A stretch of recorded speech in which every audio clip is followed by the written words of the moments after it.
Good morning and a very, very happy morning. We are reading The Power of Your Subconscious Mind written by Joseph Murphy और हम शुरू कर रहे हैं chapter 12 page number 164।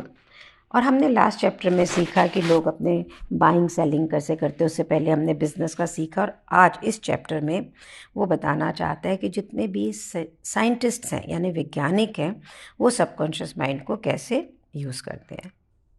तो book कहती है कि अगर आप हिस्ट्री के अंदर देखें जितने भी क्रिएटिव साइंटिस्ट हैं तो आप ये देखेंगे कि सबकॉन्शियस माइंड की सच्ची इम्पोर्टेंस को वो जानते थे। चाहे वो एडिसन, मार्कोनी, आइंस्टाइन कुछ भी हो, उन्होंने सबकॉन्शियस माइंड को बहुत पावरफुली यूज़ किया अपनी अंतर्दृष्टि के लिए, टू नो हाउ, और वहाँ से ये सारी ग्रेट अचीवमेंट्स हुई। ये जो आपकी एबिलिटी है कि सबकॉन्शियस माइंड को हम एक्शन में लेके आते हैं जैसे हम चाहें, ये एक बहुत ही इम्पॉर्टेंट फैक्टर है किसी भी वैज्ञानिक सक्सेस या रिसर्च वर्कर्स के लिए। यहाँ पे इसका एक एग्जाम्पल दे रहे हैं। एक साइंटिस्ट फ्रिडरिच वॉन स्ट्राडोनिश, हो सकता है भी मेरा स्पेलिंग बोलने का ढंग थोड़ा गलत हो ना हो, टेक इट टू बी। तो वो काफ़ी टाइम से स्ट्रगल कर रहे थे केमिकल स्ट्रक्चर जानने का हाइड्रोकार्बन का, जिसे कहते हैं बेंजाइन। एक कंपाउंड होता है जिसमें 6 एटम होते हैं कार्बन, एक 6 atoms of carbon and 6 atoms of hydrogen. जो स्टार्डोनाइज थे, मेरे को लगता है Friedrich is good for me, वो कॉन्स्टेंटली इस परप्लेक्स प्रॉब्लम से थोड़े से हैरान होते थे और उनकी एफर्ट उन्हें कहीं भी लेके नहीं जा रही थी। वो बड़े थक रहे थे, इस पज़ल को सुलझा नहीं पा रहे थे। तो उन्होंने डिसाइड किया कि वो इस मैटर को टोटली अपने सबकॉन्शियस माइंड को बता देंगे। और फिर वो एक दिन लंदन बस के अंदर थे और उनके सबकॉन्शियस माइंड ने उनके कॉन्शियस माइंड को एक सडन फ्लैश दिया, जैसे ठक, और इनके माइंड के अंदर उन्होंने एक इमेज देखा कि एक सांप जो है वो अपनी खुद की पूंछ को खा रहा है और वो बिल्कुल पिन व्हील की तरह घूम रहा है। ये मैसेज जो उनका सबकॉन्शियस माइंड में आया, इससे साइंटिस्ट को इंस्पिरेशन मिली कि वो अपनी रिसर्च को डिफरेंट डायरेक्शन में लेके जाए। और सून वो उसका जो आंसर खोज रहे थे वो उनको मिला, और सर्कुलर अरेंजमेंट जो एटम का था वहाँ से वो आंसर निकला और अब उसका नाम है बेंजाइन रिंग। एक और साइंटिस्ट का एग्जाम्पल देते हुए बुक पेज नंबर 165 पे बोलती है, निकोला टेस्ला एक ब्रिलियंट पायनियर थे in the field of electricity. Museums के अंदर उनके जो टेस्ला कॉइल एग्जिबिट है वो बच्चों के हमेशा फेवरेट रहते हैं। तो कोई भी उसको छूता है तो वो एक स्टैटिक इलेक्ट्रिसिटी क्रिएट करता है जिससे कि उसके बाल खड़े हो जाते हैं। तो बच्चों को तो बहुत मज़ा आता ही होगा। सो टेस्ला ने एक्सपेरिमेंट किया कॉन्सेप्ट ऑफ ब्रॉडकास्टिंग एनर्जी। जो इस टॉपिक पे उनके आइडियाज़ थे उसे आज भी बहुत रेवोल्यूशनरी माना जाता है। और टेस्ला बिल्कुल कन्विंस्ड थे सबकॉन्शियस माइंड की पावर पे। जब भी उनको कोई एक नया आइडिया आता था इन्वेंशन का, कोई नई डायरेक्शन आती थी रिसर्च के लिए, वो उसे पहले अपनी कल्पना शक्ति के ऊपर बिल्टअप करते थे और फिर उसे सबकॉन्शियस माइंड को टर्न ओवर करते थे। उन्हें मालूम था कि उनके सबकॉन्शियस माइंड उसे रिकन्स्ट्रक्ट करेगा, उन्हें बताएगा कॉन्शियस माइंड के हेल्प से कि जो जो चीज़ें ज़रूरी है उस जो वो सोच रहे हैं उसको मैन्युफैक्चर करके आकार देने में, और क्वाइटली कॉन्टेम्पलेट करके एवरी पॉसिबल इम्प्रूवमेंट। उन्होंने कोई टाइम वेस्ट नहीं किया कोई भी डिफेक्ट्स को करेक्ट करने के लिए, और वो अपने टेक्नीशियंस को बिल्कुल एक परफेक्ट एंड प्रोडक्ट दे पाए सिर्फ अपने माइंड को यूज़ करके। उन्होंने एक इंटरव्यू में बोला कि मैं हमेशा अपना डिवाइस यानी सबकॉन्शियस माइंड के अंदर सब कुछ इमेजिनेशन कर लेता हूँ और 20 साल में कभी भी ऐसा नहीं हुआ कि मैंने कुछ गलत बनाया हो। सो बार बार बुक हमें क्या बोल रही है, to use the power within, और हम क्या करते हैं बाहर, अच्छा तू सलाह दे दे, अच्छा तू सलाह दे दे, करना है वो, लेकिन अपनी पावर को सबसे पहले यूज़ करना, जो कि हम सीख रहे हैं। एक एग्जाम्पल और दे रहे हैं पेज नंबर 166। तो ये एग्जाम्पल है प्रोफेसर लुइस अगासिस का, जो हार्वर्ड यूनिवर्सिटी में थे और बहुत ही डिस्टिंग्विश्ड थे as an American naturalists of 19th century. उन्होंने अपनी सबकॉन्शियस माइंड के पावर को बिल्कुल खोज लिया था। खास करके उन्हें ये पता था कि जब वो सोते हैं तो ये बहुत ही एक्टिव होता है। उनकी जो बायोग्राफी उनकी वाइफ ने उनके जाने के बाद लिखी, उसमें से ये वर्णन इस किताब के अंदर दिया गया है। वो कहते हैं 2 हफ्ते हो गए थे, मैं एक इम्प्रेशन था फिश का, फॉसिल का, एक स्टोन स्लैब के ऊपर, उसे डिसाइफर करने की कोशिश कर रहा था, थक गया था और मेरे से काम हो नहीं रहा था और फिर मैंने सोचा इसको माइंड से अब बाहर कर दूँ।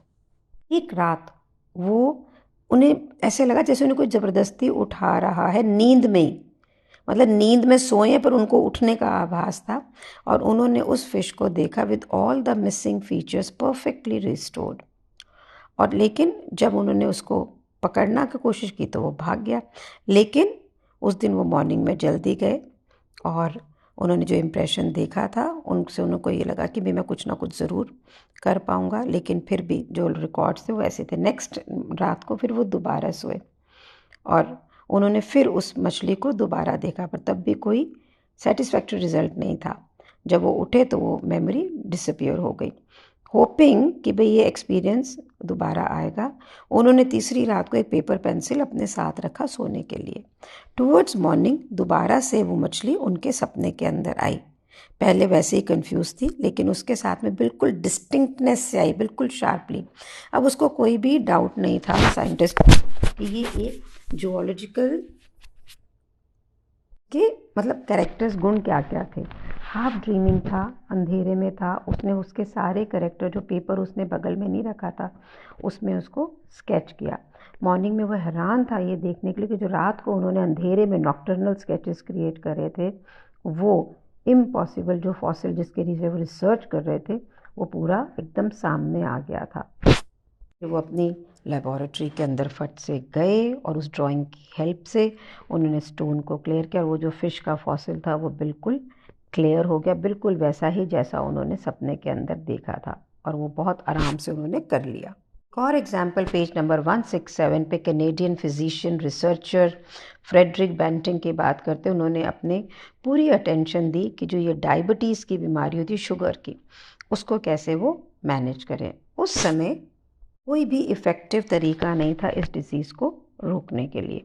तो जो बेंटिंग थे उन्होंने बहुत टाइम इस एक्सपेरिमेंट के ऊपर लगाया, इंटरनेशनल लिटरेचर्स को पढ़ा, लेकिन हर पाथ जो वो लेते थे रास्ता इसको सॉल्व करने का वो डेड एंड पे होता था। एक रात को वो बहुत ही थके हुए थे आफ्टर अ लॉन्ग डे, जिसमें बिल्कुल वेस्टेड एफर्ट थे और वो सो गए। जिस वक्त वो सो रहे थे उनके सबकॉन्शियस माइंड ने उन्हें इंस्ट्रक्ट किया कि वो जो डॉग्स का एंडेंजर्ड पैंक्रियाटिक डक्ट होता है उसमें से रेजिड्यू निकालें।